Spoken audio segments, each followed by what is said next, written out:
warahmatullahi wabarakatuh. Perkenalkan, nama saya Henis Lustiani dan ini teman saya. Nama saya Hima Putri Astuti.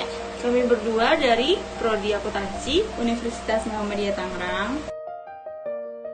Kali ini kita akan membahas tentang akuntansi dan laporan keuangan.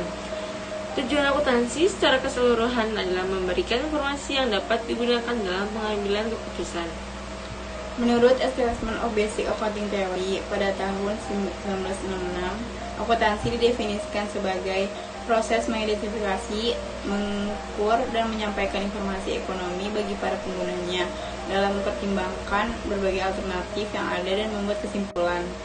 Banyak pihak yang memberikan pandangan secara berbeda mengenai akuntansi, yaitu akuntansi sebagai suatu ideologi, bahasa, catatan histori, realita ekonomi, sistem informasi, komoditas, pertanggungjawaban, dan teknologi.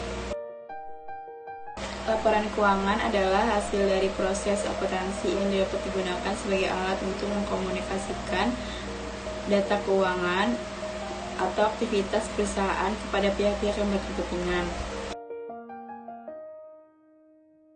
Tujuan khusus laporan keuangan menurut APB Statement nomor 4 adalah menjadikan posisi keuangan, hasil usaha, dan perubahan posisi keuangan lainnya secara wajar dan sesuai dengan prinsip-prinsip akuntansi.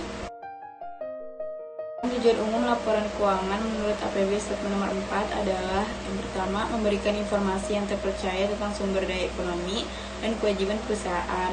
Yang kedua, memberikan informasi yang terpercaya tentang sumber kekayaan bersih yang berasal dari kegiatan usaha dalam mencari laba.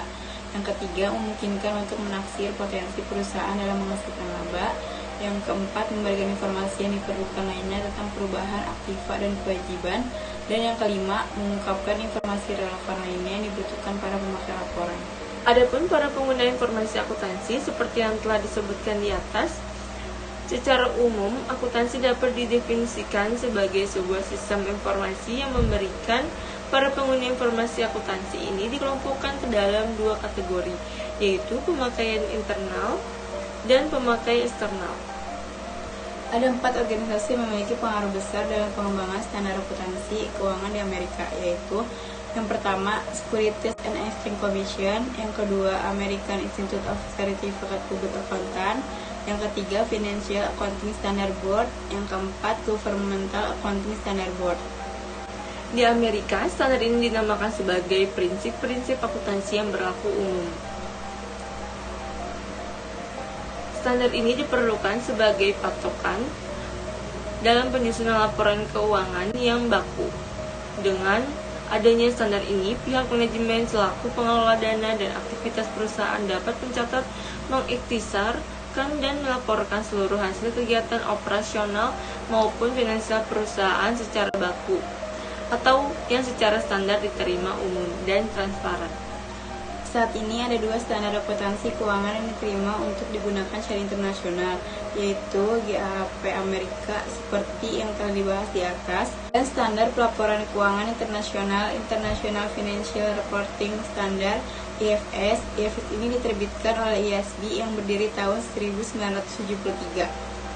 Untuk Amerika Serikat dan Inggris, di mana kedua negara ini memiliki kesamaan dalam 1. Tradisi hukum, 2. Paham kapitalisme, 3. Berpendidikan tinggi, 4. Angkatan kerja profesional, 5. Perusahaan-perusahaan besar yang mendapatkan pendanaan dari pasar saham, dan 6. Adanya kepercayaan atas tanggung jawab manajemen untuk melaporkan transparansi dan akuntabilitas mereka kepada pemilik.